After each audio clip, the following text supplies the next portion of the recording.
Charles, welcome to Australian Musician. Fabulous to be here. Thank you for having me. Growing up as a kid, was there much music in the house? I knew you were going to ask that, actually. Well, yes, there was music in the house. My mother was a pretty keen piano player, amateur piano player. I think really over the years I realised I think that's what she really wanted to do with her life, but it didn't happen, for the usual reasons. And my family divided in two very young, and I came from Sydney, so I went back to Sydney. Oh, it's a long story anyway, I won't bore you with all that stuff, but the house in Sydney was mostly classical music, and the house in Melbourne had my older sisters, and it was all about the music of the 60s. So I had this kind of thing going on where I was hearing the Beatles and I was hearing Beethoven, all the time. So, yeah, there was music everywhere, and everyone played piano and so on, and until about the late 60s when I started playing, 1970 actually. So, yeah, music was around. There was always millions of records. My mother was crazy about Ray Charles, for instance, so that was quite an influence. Yeah. And your first guitar? My first guitar was one that I permanently borrowed from my older sister. That was a maiden nylon string, and I've still got a picture somewhere of me playing it. They dressed me up as PJ Proby when I was about 10 years old, and I'm holding the maiden. But so she played a bit of folk music on it during that era, and I gradually managed to wrench it out of her hands and never gave it back. And I played everything. I learned to play guitar on a maiden nylon string with an action about that high, for the guitar players out there. It was torture, but it was a good character building guitar. And who were the guitarists whose licks were you trying to replicate? Well, I've been thinking about that too. I was not really focused that way in as a guitar player. I didn't, hear a solo and thought, I'm going to copy that solo. I was more interested in, the rhythm and the sound of the music. The big moment for me, I grew up, I was 10 in 1965, in the height of Beatle hysteria, so I was just nuts about the Beatles. Nothing else mattered, So, I was conscious of the sound that they were making, not so much what George was doing, but more what John was doing. So it was about rhythm. And then, as I've said before, my sister was a bit of a player. Apart from piano, she played a bit of folk music on the guitar. So this is during the era of Dylan and Peter, Paul and Mary. So I heard a bit of that. So I started to be aware of acoustic guitar as well as rock and roll. And then the big moment for me was the first time I heard Proud Mary on the radio. I just was absolutely paralysed by the sound of the rhythm, and I think everything just changed after that for me. I just had to make that sound, but it wasn't really about licks, as you say. It was more about the rhythm and the music and the feel of the music that knocked me out. What about the first album that you actually bought? Yes, well, I can remember it cost $1. So, and this was about 1969.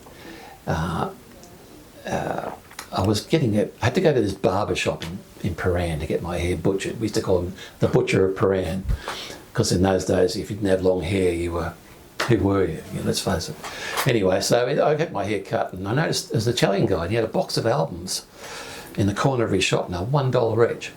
And I'd just been reading Paul Oliver's Story of the Blues, coincidentally. So I started flicking through these albums, and I saw an album that said Big Bill Brunsey, 16 tons. Picked it up, it was a French recording. This is interesting, all the writing was in French on the back. So I bought this for $1. I took it home, put it on a little wooden record player, and God, I'd never heard anything like it. He's like a one-man rock and roll band, Big Bill Brunsey. He was playing Baby Please Don't Go. I can still feel it. It just rocked, and it was so big and powerful that kind of drew everything together in my head. This is how an acoustic guitar can sound. This is where the music's coming from. So that was a huge moment for me. When did you first become aware of fingerpicking style of guitar? Yeah, well, this is probably in the folk era. So I was conscious of Peter, Paul, Mary and what they were doing, and Dylan. I noticed that they were playing with their fingers and, you know, self-contained solo performers, and so that was like another world. And then there was the rock world, and I was really drawn to both in a way, and always have been. And around about that time, I was watching TV, and I'd see Peter Paul Mary and the guys fingerpicking, and then I'd see Dylan fingerpicking, Joan Baez, and over here there was guys playing like Keith or John Lennon, you know. So this is all about. I was trying to bring it all together somehow in my head, I guess, as we do, you know. Yeah. When you decided you wanted to be a musician, what was the first paid gig? First paid gig? God. There weren't that many paid gigs for a long time, I can tell you that much, which was always a problem. So I did a lot of gigs in the early days, dances and halls and school dances, where the money wasn't really even talked about. But the first time I ever got paid was in a folk club in about the early to mid 70s, and they'd have 3 acts on in a night, like at $10. And I remember telling a guy, I'm a professional musician now, and he laughed his head off. Yeah, $10. And I was probably living in a bungalow at the time, which was about $10 a week, so I was laughing, you know. I was on my way. Did you have any mentors along the way? I did. My mother sent me to a musician by the name of Les Adams. He was a name long forgotten in Australian music, but in the 1930s, this was in 1970, in the 1930s he was the king of steel guitar in Australia during the Hawaiian craze. And he'd play at the Palais in those days to hundreds and hundreds of people.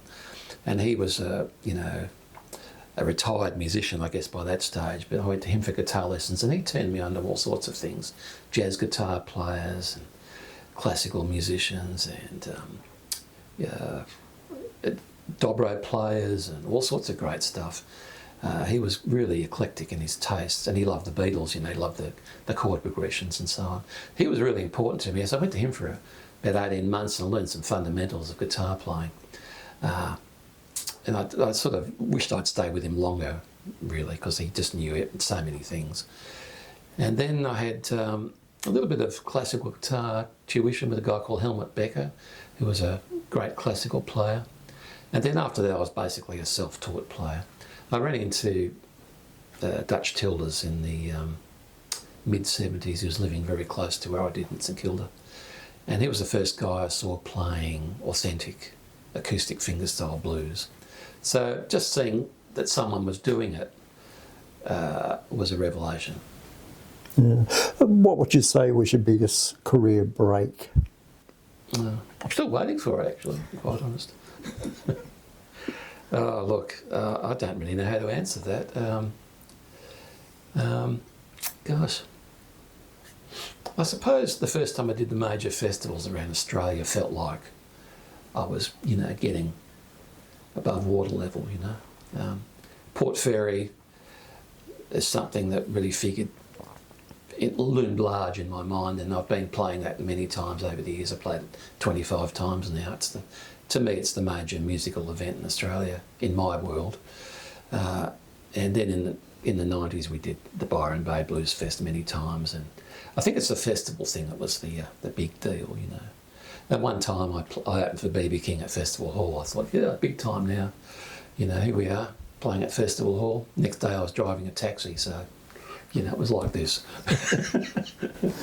A lot of guitarists seek out bands to fulfil their musical career. Why did you go down the solo road? Well, I didn't initially. I mean, as I mentioned earlier on, my music was always two worlds. It was the acoustic music, and then there was the electric music.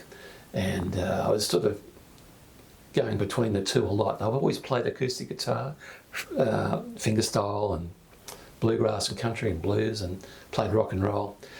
So I guess initially from the early 70s onwards, I tried to make some headway playing original music that was kind of roots inspired. The word didn't exist so much then. People didn't talk about roots music in those days, It was just original music. And so I'd sort of banged my head in a brick wall for probably a decade, trying to get my original bands off the ground one after the other, you know, crashing and burning. It's an often told story. And so that was the probably the focus of the 70s into the early 80s. And then in the 80s I started to play mostly acoustic music, and became a solo act. I played in a few duos and things, and that's been the way I've gone since. Yeah. Tell me about your friendship with the American harp player, Doc Spann. Oh yeah, Doc, yeah. I first met him at a festival in WA in the Bridgetown in the 90s. Great guy, Doc. And we became great friends, and some years back we did an album all about Sonny Terry, Brown and McGee, a shared passion that we had. And I love that album. You know, it didn't quite get the recognition I think it should. And I noticed a couple of years back the similar album was put together by Taj Mahal and Ry Cooder, and to be quite honest, I thought ours was better. But, you know, how are you going to compete with Ry and Taj, you know? Yeah, Doc's a great musician, great harmonica player, and a fine singer, and we wrote some stuff together too. Yeah, good guy. Well, what have you learned about recording acoustic guitar? What have I learnt about it? Gosh, you know, I've read so much about it, I've listened to so many people talking about it, and I've examined albums over the years. One of my guiding albums in acoustic music is the Will a Circle Be Unbroken, which came out in the mid-70s, which was the, I don't know if you're familiar with the double wide album, featured all the pioneers of American country, roots music, Doc Watson, Mel Travis, etc., Mabel Carter. The way that album sounded is still the way I'd like an album to sound. They're basically playing live in a great room with condenser microphones, and that's it. Very little. That goes to tape, and that's it. Sounds magnificent. No matter what they try and do to it, they put it on CDs, they've compressed it, they've done all sorts of things to it, still sounds magnificent, because the primary ingredient was a great, you know, condenser microphone, great guitars, great players. But the rooms were really important too. You know, you go into a room in American studios and often there are marks on the floor. You stand there, you face that way, perfect sound, you know. Yeah. You've got a new album coming out called Yes, I do. Further Down the Line. When is that coming out? Well, that'll be out in, it's being manufactured at the moment, so that'll be out in July, late July, I guess. Yeah, hopefully. Touch wood, fingers crossed. You do a great version of Eric Clapton's Wonderful Tonight. Thank you. Are you a big Clapton fan in general, or is it Yes, more I am. about that song? Yeah, I am. Eric was, gosh, I first hooked up with, got really into Eric Clapton with the Blues Breakers album, of course, like we all did in those days. And, but I you know, and I love the way he's always played, you know, he's just got such great feel. When he plays acoustic guitar, electric guitar, it's a great feel. He's a fine singer. He's a pretty good writer too, and that's one of my favourite melodies, Wonderful Tonight. And I've never sung it, but I've always loved the tune. So after all these years, I've worked up a solo arrangement of it. Goes down well live too, might add. The new album is a mix of instrumentals, covers and self-penned songs. Do you enjoy the writing of the lyrics and singing? Yes. Someone asked me this the other day, and I said, and I quoted a writer, a novelist once, who said, I don't enjoy writing, but I like to have written. And I feel a bit that way about recording and writing. I really don't like the process at all. But it's nice to say, oh, I wrote that, or I've recorded that. I find recording really stressful. I age years in a recording studio. And writing, nothing's ever finished in my head when I'm writing. And it just goes on and on. I keep changing words and little syllables, and it just drives me nuts, But instrumentals, I tend to sit up. Every time I pick up guitar, I'm writing a tune. I don't really practice. Never been much of a practicer. I've always been a writer on guitar. So I pick up guitar and I play this thing a million times, and that's my practice, if you like. Many would disagree. I probably went through the scale phase at one point in time, a long time ago, but now it's all about making music and creating melodies, really. Yeah. You've got a couple of other musicians playing on the album. Tell me about those. Yeah, well, my favourite acoustic bass players, Liz Frensham, is on the album. She's also a member of an acoustic group I have with Mick Pealing, so she's a great musician. I've recorded one of her songs before. She's great to work with. I've used her on a few tracks. And Ed Bates on pedal steel, who's a bit of a whiz, created some beautiful ambient sounds on the album. And they're the only two on the album apart from myself. Yeah. Will you be doing some specific album shows? I hope to. I haven't lined them up yet. I've fallen for this before. I've booked things, and tours and concerts, and then things aren't falling into place in time. So I'm going to get everything ready. Here's the album. Here's the publicity. Book the gig. I've done it the other way around before, catastrophically, I might add. So that's a lesson for people out there. Have the product in your hand before you book the date. One of the other things you're currently doing is you're part of Stars, the iconic Australian country rock band. Yeah. When did Mick Pealing and Stars approach you to join the band, and how far back do you go with Mick? Well, I was thinking about that just before. I think I've been playing with Stars now for nearly 7 years. We've done 3 albums, and 2 of them are songs that Mick and I wrote. So we've become quite a songwriting team. When I was initially asked about the Stars thing, it was because Andy Durant, the original other guitar player, songwriter, was a finger picker. So there's not that many guys that were acoustic finger pickers as well as electric players. So Mick noticed me playing at a gig one night and took my number, and because I could kind of replicate that sort of Andy Durant sound as a finger stylist and played a Telecaster somewhere here, and that was the classic sound of Stars, really. So that's got to how that eventuated, and then as we started writing songs, I guess I've become more integral into the whole Stars world, you know. You also recorded a duo album with Mick Pealing. Yeah. Songs from This Town. What's the point of difference between the Stars stuff, your solo stuff, and this duo project? Right. Well, my solo stuff, as you may be aware, is more bluesy, rootsy oriented. With Mick, it's we're like a singer-songwriter kind of duo, and I guess in a way it's more country. He's got a very versatile voice. He's one of the great singers in Australia, let's be honest. He can sing anything, but in the duo we focus more on the sort of country style acoustic thing. It's all acoustic from my perspective. And in Stars it's electric and acoustic, you know, it's kind of country rock, verging on rock and roll a lot of the time. So there are 3 distinct kind of sounds, you know. As a solo player, it's definitely roots oriented with me. Yeah. At the Port Fairy Folk Festival and also at the Melbourne Guitar Show, you've curated the Guitarist Concerts with various players on stage at the same time. Absolutely. When did you first do that, and where did the concept come from? Okay, I've been doing that now. I was trying to think about this too. I've probably done it for nearly 25 years now. It's really a highlight of my musical year. I get to meet great players from all over the world and play with them, which is a real buzz, you know. People like Richard Thompson, you know, Beppe Gambetta, all sorts of great players from around the world. We get them on stage and we all play a piece and we play together.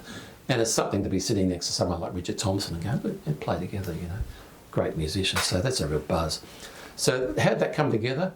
Well, I did some festivals just as an artist, and I think through Maiden Guitars made the connection that they've been quite important with Port Fairy over the years, and I think Maiden got me involved in this concept of curating these guitar concerts. So yeah, that's been a really big part of my life, you know. It's, as I said, it's a highlight. Yeah. You were or are still signed to Solidaire Records in USA. Have you managed to play much overseas? Well, yes. I haven't been there now since the COVID thing, but I did 13 tours in the US, starting about 2001, thereabouts. I've done 300 gigs in America. I worked it out recently, 310 or something. So, you know, I might even go back next year. Like, it's just it's an economic, you know, calculation these days. But yeah, America was my focus for a long time. I was going there virtually every year. New Zealand, I played at the Edinburgh Festival in the UK. Haven't done anything else. I haven't been to Europe, for instance, but America was my focus for a long time. You also teach guitar. Not so much now. Yeah. What do you get out of that when you do it? Well, you know, for a long time, I've taught guitar for a lot of guitar. I taught in council adult education. I taught VCE guitar in high school and at home. At one point in time, I had 60 students a week, and I didn't know who I was for a while. I was teaching everything from Pantera to Doc Watson. You know, I don't know what it did for me. I had to rattle my brain for a while, but it's a two-way street. That's the thing. The more that you teach someone pieces, the more that you learn them yourself. The more that you find things in the music, not necessarily that you found there before. You know, you teach, and also when you're playing or teaching people of all different levels, there are things that you pick up as well. You know, it's all about the humanity of music, I suppose. These days, I have a few students, but they mostly want to learn my music or my style, which is fine. And that makes me relearn things that I've played before, which is also useful. You know, someone will come in and say, "Oh, yeah, that track on that album you did 20 years ago, how does that go?" "Oh, no, how does that go?" I got to learn that again, you know. Where was my head at in 2003 when I wrote that tune? And yeah, so that happens.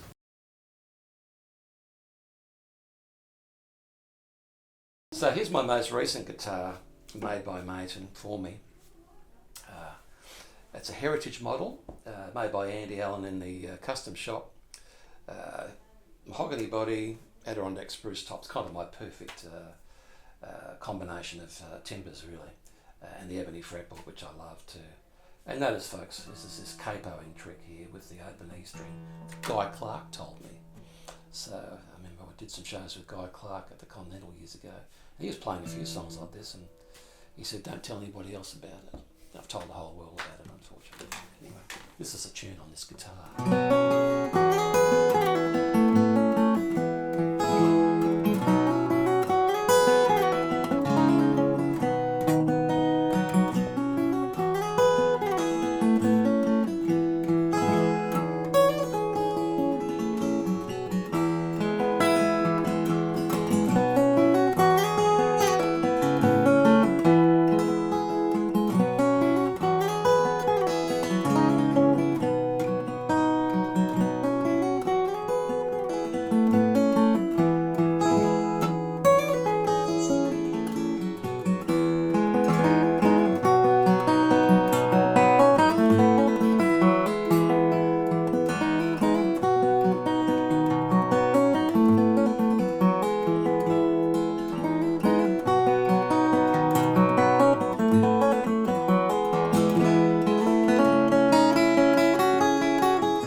Alright, so my maple 12 string, pretty much a stock standard model. Had the neck worked on a bit.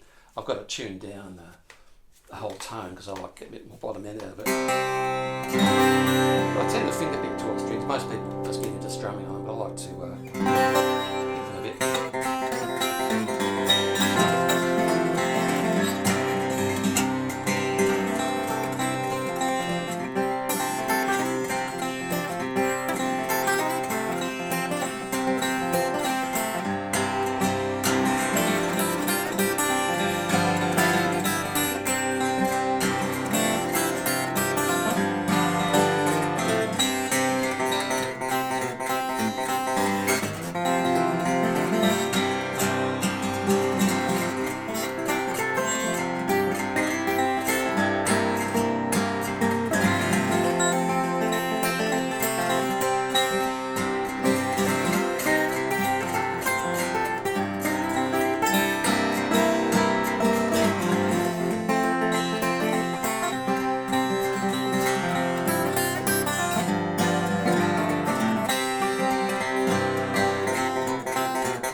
Obviously, Leo Cocky might be a little bit of an influence, folks. Here we go. Other instruments? Okay. Bit of a telly, do you think? Yep. Jesus. Okay, so this Telecaster was made for me by Jim Cargill, Frankston, and pretty hot guitar actually. And I really like that sort of Keith look. You know, this is sort of the Keith Richards butterscotch look. Only difference here is it's got German pickups in it, not Fender pickups. They're called Lola pickups. They're a little bit warmer. But I tend, when I'm playing in stars, this is my guitar, and so I sort of tend to keep playing. Or I'm basically the rhythm guitarist in stars.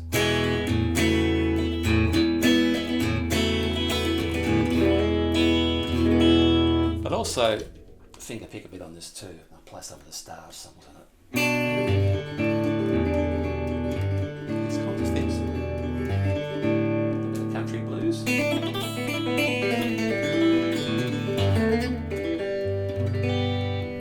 Telecaster sound. Yeah. This is my main working electric guitar.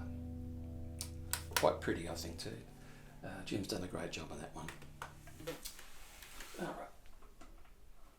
What else should I do here?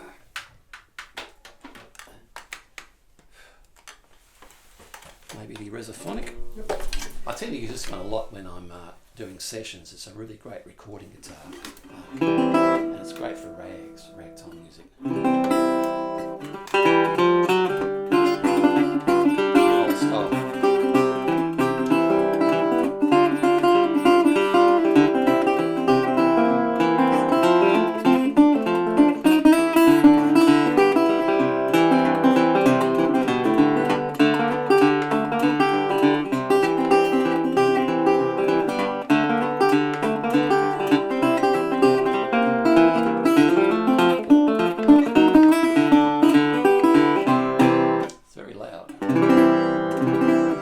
So that's a national wood body.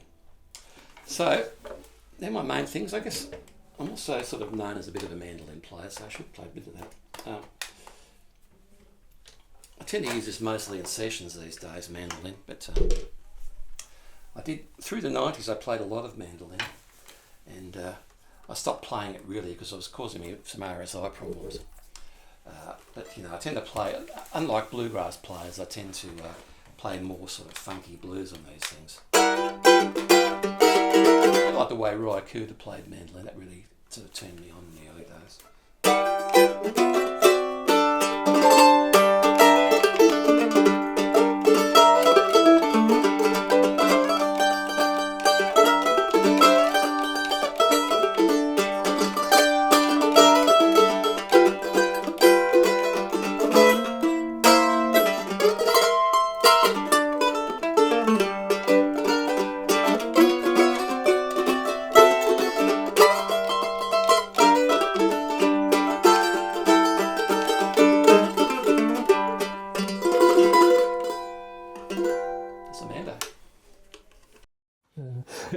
What about bucket list projects? Things that in the back of your mind that you haven't done that you'd like to get to one day? Yeah.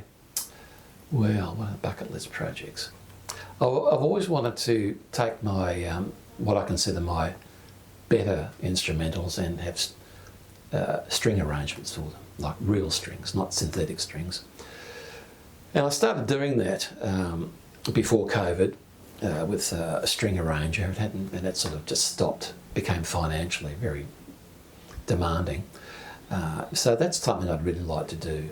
I'd like to put an album together of what I consider my better solo instrumentals, have string arrangements, put it out in vinyl, and then 2 people can buy it. And I can get a massive loan and pay it off over 25 years. Take that out. What's on for the rest of 2024? Okay. Well, there are more Stars gigs on the horizon. We'll probably be doing a few singles.